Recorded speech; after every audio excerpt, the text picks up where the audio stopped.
퇴근길 시사 프로그램의 완결판. 최영일의 YTN 뉴스 정면 승부.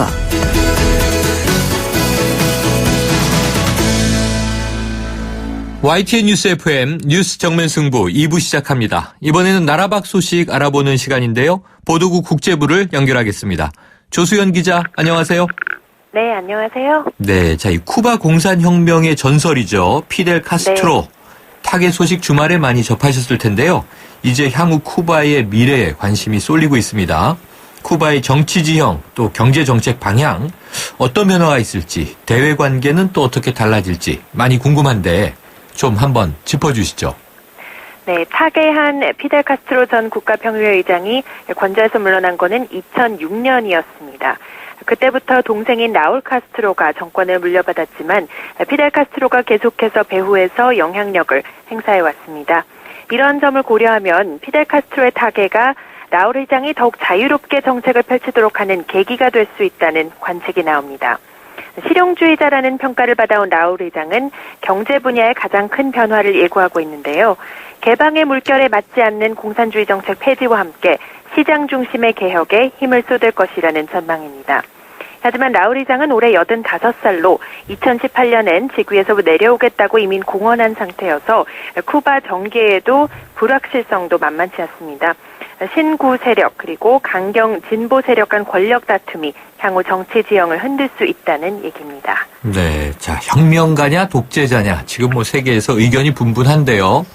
은퇴 네. 후에 이제 항상 그 3줄로 유명한 브랜드 운동복을 입고 씨가 피우는 모습이 화제가 돼서 재미가 있었는데 네, 앞으로 이제 미국과 쿠바의 관계 변화도 주목을 받고 있어요. 이 54년 만에 이루어진 미국과 쿠바의 국교 정상화, 이게 버락 오바마 대통령의 최대 업적이 될 상황이었잖아요. 그렇죠. 그런데 이 카스트로의 타계가 또 트럼프 정부 출범, 양국 관계가 지금 또 얼어붙을 전망 어떻게 보십니까?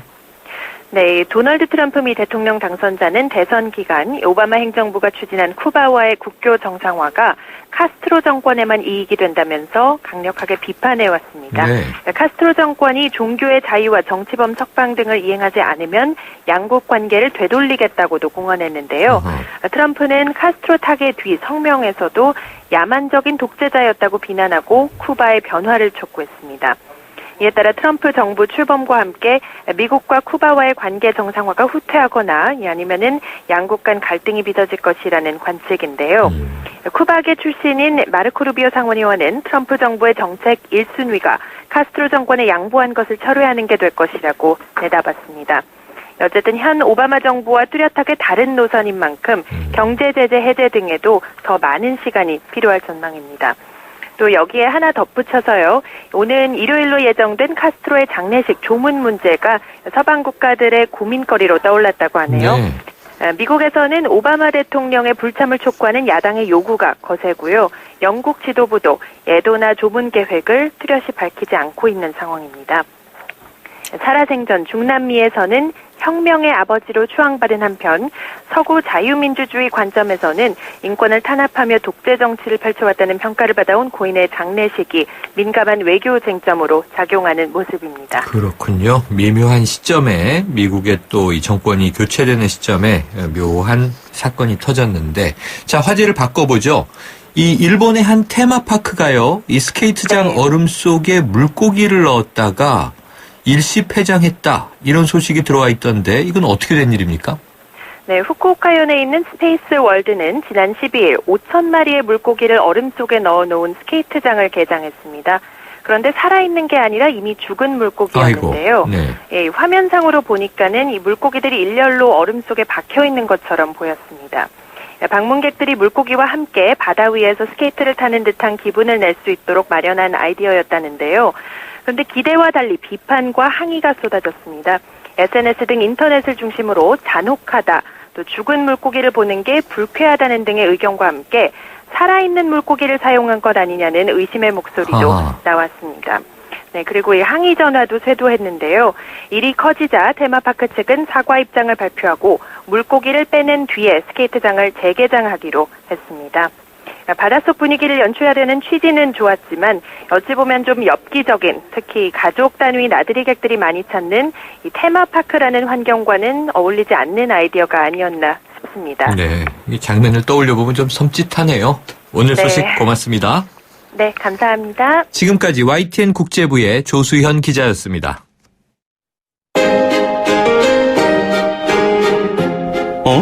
지금 듣고 있는 라디오가 뭐지? 아하, YTN 라디오.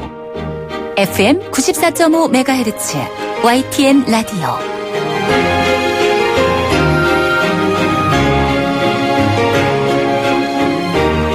네, 이 논란이 많았죠. 국정역사교과서 그 현장 검토본이 오늘 공개가 됐습니다. 역사교과서는 학생들의 교육에 관련된 내용이다. 대통령이 누구든 어떤 정권이든 어떤 지지율이든 교육과는 무관하다. 자, 오늘 이준식 교육부 장관은 이런 말로 역사교과서 공개 이유를 설명했고요. 교육부는 다음 달 23일까지 이 의견 수렴 기간을 거친 뒤에 내년 3월에 학교 현장에 보급한다. 이런 계획입니다만 이미 상당수 시도교육청은 국정화에 협조하지 않겠다. 이런 입장을 분명히 하고 있습니다. 일전에 저희도 조희연 서울시 교육감 인터뷰를 했는데 같은 맥락의 이야기를 했었죠. 자, 야당은 이 국정교과서의 폐기를 촉구하고 나섰는데요. 국회 교문위 소속이시죠. 더불어민주당 도종환 의원을 연결해서 이야기 나눠보겠습니다. 자, 도 의원님 안녕하십니까? 네, 안녕하세요. 네, 자, 이 정부가 중학교 역사 교과서 그리고 고등학교 한국사 교과서 이 국정화 방침을 발표한 게 지난해 10월이었는데요. 오늘 현장 검토본 공개를 보니까 이게 1년 만에도 교과서가 뚝딱뚝딱 만들어지는군요. 네, 그동안 국사편찬위원회가 낸 그 65년사 자료 298쪽에 보면 국정도서의 경우 편찬계획 수립에서 집필 그리고 현장 검증 수정 보완까지 2년의 기간이 소요된다라고 자체적으로 네. 만든 자료에 나오거든요.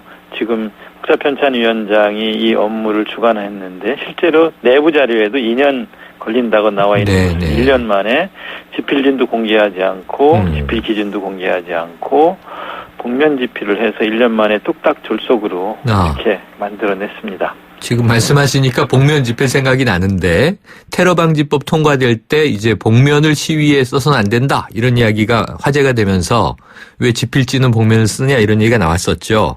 네. 자, 저도 홈페이지를 이제 한번 들어가 보니까요. 이 교과서 열람은 뭐 누구나 할 수 있도록 공개가 됐습니다만 이 의견 제출을 할 때 본인 확인 절차를 거치는 등 좀 번거롭고 까다롭던데요. 이런 방식의 현장 검토 의원님은 어떻게 보십니까? 본래 현장 검토라고 하는 것은요. 현장에서 직접 사용해보면서 검토를 하는 거예요. 초등학교 국정교과서가 6개월 정도 현장에서 직접 사용해보면서 네. 검증하고 여러 학교들을 정해가지고서요. 이렇게 해서 검토를 하는 것인데 지금은 그냥 웹전시 하면서 의견을 내봐라 이렇게 하고 있는 거라서 좀 이해는 안 돼요. 네. 제대로 된 의견 수렴이 될까 좀 걱정스럽기도 하고요. 아마 오히려 뭐 누리꾼들이 요즘 네티즌 수사대 이렇게도 부르니까 꼼꼼하게 보면서 여러 가지 문제점을 또 쏟아낼 것 같은데요. 의원님, 이게 지금 오늘 큰 논란입니다. 그동안 복면 집필진이라고 말씀하셨는데 집필진 공개되지 않았습니까? 네. 직업별로 대학 교수 24명, 현직 중고교 교사 7명. 그런데 이 현대사 역사 전공자는 거의 없다. 또 보수적인 학자들로 이루어졌다. 이런 평가들이 나오더군요. 네. 이 교육부가 설명한 대로 전문성과 균형성 좀 맞췄다고 봐줄 수 있으십니까? 두 가지 부분을 다 차례차례 말씀드릴게요. 네. 균형 잡힌 교과서가 되려면 집필하는 교수나 교사들이 보수, 중도, 진보를 아우르는 구성으로 되어야 하는데요. 네. 지금은 현대사학회를 비롯한 뉴라이트 계열의 보수적인 학자 일색이고요. 그래서 균형 잡혔다고 볼 수가 없어요. 네. 현대사학회 창립에 같이 관여했거나 현대사학회 임원을 지냈거나 또는 교과서 포럼 이런 데 관여를 했거나 교과서 관련한 기자회견을 했거나 네. 뭐 이런 분들 주로 많고요. 특히 이제 전문성과 관련해서 많은 이제 걱정들을 하게 되는 건데요. 현대사를 집필한 교수들, 집필진 중에 현대사 전공자가 하나도 없어요. 아, 그렇습니까? 정치학자 2명 있고, 경제학자 2명 있고, 법학자가 1명 있고, 군사학자도 1명 있어요. 아하. 이런 사람들이 현대사를 집필을 했어요. 네. 현장교원 출신도 1명이 있는데 그분은 현대사가 아니라 근대사를 전공했던 분이고요. 네. 왜 이렇게 현대사를 직접 전공한 학자들로 집필을 맡기지 않고 전혀 엉뚱하게 군사학이라든가 법학이라든가 경제학 이런 걸 전공한 사람을 맡겼냐. 경제학 중에는 낙성대 경제연구소와 같이 식민지 근대화론을 주장하는 그런 단체에 속해 있는 사람까지를 포함해서 이런 사람들로 현대사, 이 중요한 현대사를 다 집필을 의뢰하고 또 이분들이 집필을 했단 말이죠. 경제, 정치, 법학자도 쓸 수 있다는 게 교육부의 입장이더라고요. 네. 그렇지만 쓸 수 있다 하더라도 이왕이면 현대사를 전공한 교수들한테 맡겼어야지 그게 전문성이 제대로 보장되는 교과서가 나왔을 거 아니겠느냐라고 얘기를 했더니 교수들이 학자들이 거부를 하고 또 집회에 참여하지 않겠다고 해서 이렇게 할 수밖에 없었다라는 게 교육부 입장인데요. 네. 현대사를 전공한 교수들이 집필을 거부한 데는 국정이라는 이유도 있지만 교수들의 연구나 교수들의 성과를 일방적으로 좌편향된 사람들이라고 매도하니까 교수들이 자존심이 심하게 상처를 입었고 네. 그래서 집필에 참여하지 않겠다고 얘기한 측면도 있거든요. 네.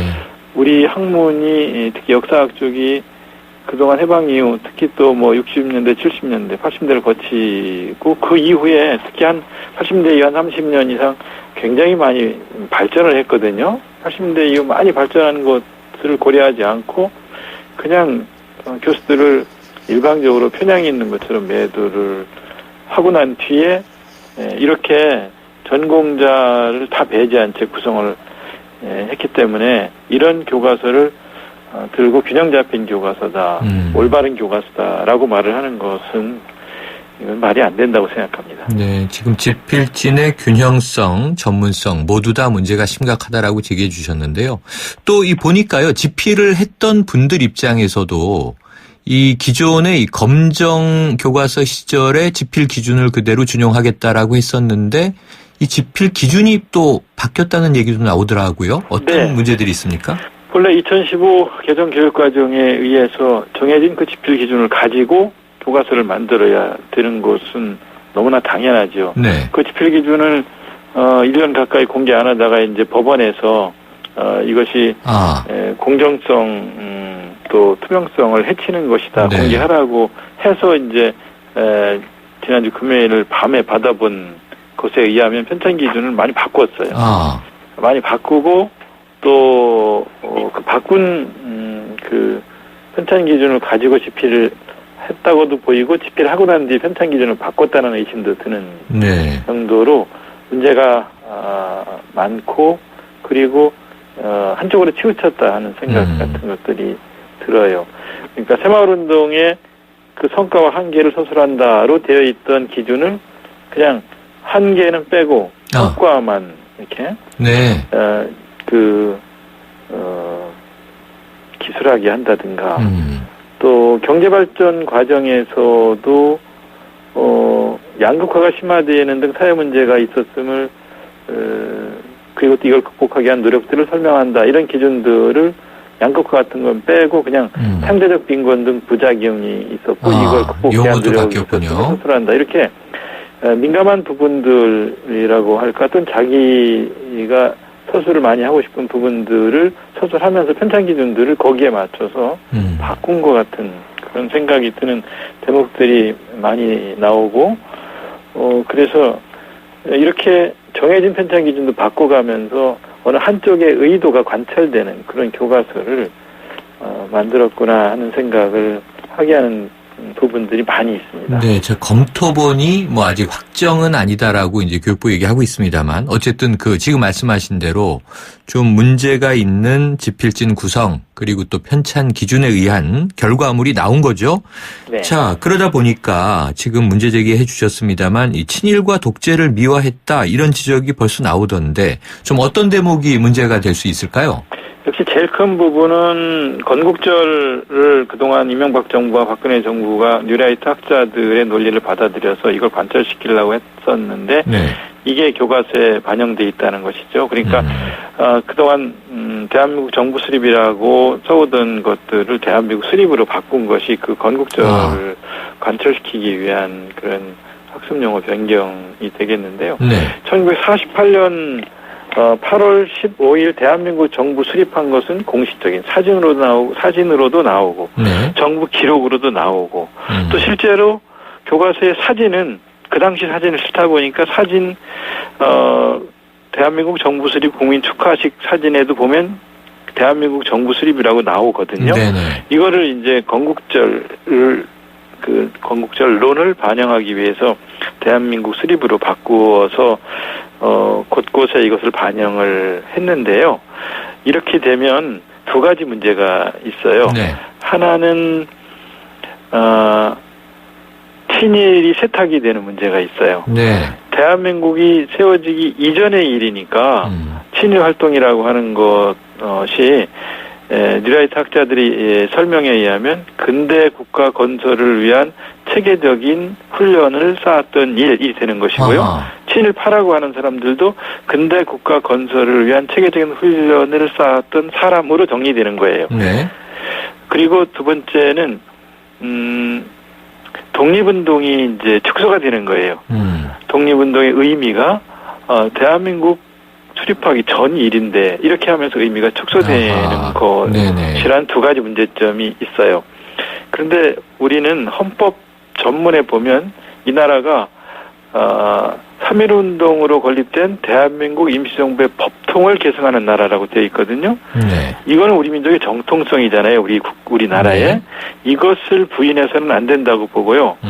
북한도 이것을 부인하고 3.1운동과 임시정부 그리고 그 이후에 이뤄진 항일 독립운동이나 무장투쟁 그 모든 것들을 다 부인하고 보천보 전투를 중심으로 해서 김일성의 그 무장투쟁에만 마치 그 정통성 있는 것처럼 하지만 그거 자체가 정통성을 인정할 수 없는 것이거든요. 네. 그런데 대한민국 수립이라고 이렇게 바꾸면서 1948년에 건국된 나라라고 하면 지금까지 우리가 나라를 빼앗겼어도 민족적인 저항과 함께 임시정부를 수립하고 독립운동을 해서 되찾은 나라라고 하는 이 나라의 정통성을 흔드는 그런 용어가 되기 때문에 이렇게 가르치는 것에 대해서 학계도 반대하고 교육계도 반대하고 건국회를 중심으로 한 독립운동 그 후손들 관련 단체들도 다 반대를 하지 않습니까? 네. 이런 것들을 굳이 이렇게 관철시키면서 여러 가지 그 변명들을 늘어놓는 것이 참 제일 이 교과서의 큰 문제라고 생각을 합니다. 이준식 부총리도 오늘 또 아까 이제 짚어주신 그 과정적 건국, 48년이 건국의 완성이다. 그런데 이제 국민적 합의를 통해서 이제 검토하겠다고 했고요. 자, 혹시 의원님, 그래도 혹시 이건 좀 잘 됐다. 칭찬해 주실 만한 대목은 없습니까? 나름대로 이제 고대사 부분 또 현대사의 독립운동 부분 또 민주화운동 관련 부분, 경제성장 부분 이런 부분을 심혈을 기울여서 균형 잡힌 교과서로 쓰겠다는 이야기를 교과서 만들기 전서부터 전 교육부 장관이 이야기를 한 바 있어요. 네. 그래서 애를 많이 쓴 흔적들이 없는 건 아닙니다만 그렇다면 그게 검정교과서와 큰 차이가 없어요. 네. 검정교과서에 비교해봐서 크게 다른 점이 없는 것을 굳이 국정으로 하려고 하는 이유가 알겠습니다. 어디에 있는가. 국정으로 관철시키고자 하는 이유가 교학사 교과서라는 모델이 있었는데 그대로 관철시키기에는 최근 그 정치 상황이라든가 정세가 너무 많이 변하고 있기 때문에 이쪽의 눈치도 보고 저쪽의 형세도 살피면서 만들어 놓은 교과서라고 한다면 국정으로 하지 말고 이렇게 또 한쪽으로 치우친 교과서를 검정으로 만들어서 네. 여러 개 중에 선택해서 쓸 수 있게 하는 것도 한 방법이라고 생각하는데 네. 이런 교과서를 만들어서 굳이 모든 사람이 똑같은 식으로 역사를 이렇게 획일적으로 알겠습니다. 바라보게 하는 교과서를 만드는 네. 건 안 된다고 봅니다. 의원님, 오늘 말씀 여기까지 듣겠습니다. 감사합니다. 네. 지금까지 국회 교문위 야당 간사 더불어민주당 도종환 의원이었습니다. 지금 듣고 계신 20초짜리 광고만으로는 프리미엄 지식산업센터 워니캐슬의 수많은 베네핏을 다 전할 수 없습니다. 당신의 비즈니스 환경이 더 큰 성공을 뒷받침할 수 없다고 생각한다면 지금 검색하세요. 프리미엄 지식산업센터 워니캐슬 동원건설산업. 아유, 세 단계 종이 또 걸렸어? 정말 제보나 하려다가 미치겠네. 내가 진작 현대오피스로 바꾸라니까. 오늘 다 날 셀 거야. 이제 스트레스 받지 마세요. 사무기기 전문기업 현대오피스가 책임지겠습니다. 사무기기의 올바른 기준. 현대오피스. 올뉴 제규어 F페이스 탄생. 제규어의 스포츠카 F타입 DNA를 그대로 물려받은 가장 제규어다운 SUV. SUV가 표현하는 스포츠 드라이빙이란 바로 이런 것이다. 제규어, 단 하나의 퍼포먼스 SUV. 올뉴 제규어 F페이스. 미세먼지로 고통받는 아이들에게 콘덴싱이 옳았다. 살 곳을 잃어가는 북극곰에게 콘덴싱이 옳았다. 친환경 보일러를 만들겠다는 28년 전 그 선택. 콘덴싱 28년 국가대표 보일러. 2015년 금감원 공시 매출액 1위. 처음으로 엄마가 된 날. 꿈꾸던 여행을 떠나는 날. 첫 차가 생긴 날. 세상엔 참 좋은 날이 많죠? 이 좋은 날이 계속될 수 있도록 든든한 보장과 알뜰한 보험료로 MG가 함께합니다. 당신의 좋은 날 MG 새마을금고보험, MG 손해보험. 어머 세상에, 피디님 큰일 나겠어요. 피디님 오늘은 소연이가 대신 운전할게요. 회식 많은 연말연시 꼭 대리운전을 부르세요. 2588 기사님들이 좌우로 대기 중이에요. 좌우로 정렬 2588 연말연시 2588. 네, 2부 마치겠습니다. 3부로 돌아옵니다.